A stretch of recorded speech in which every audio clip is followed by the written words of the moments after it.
इहाँ राज हमार चलल बाया हमारे ही चली।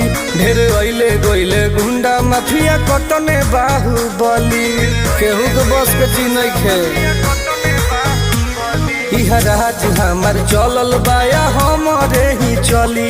ढेर अइले गइले गुंडा माफिया कटने बाहुबली, मार के गोली बंद कदम बोली हरदम ला सुता दे।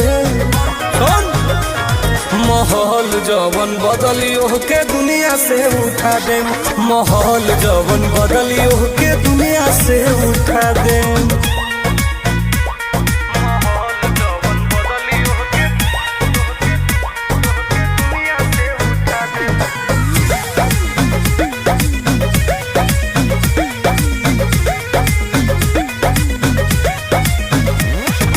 पुलिस प्रशासन सरकार बा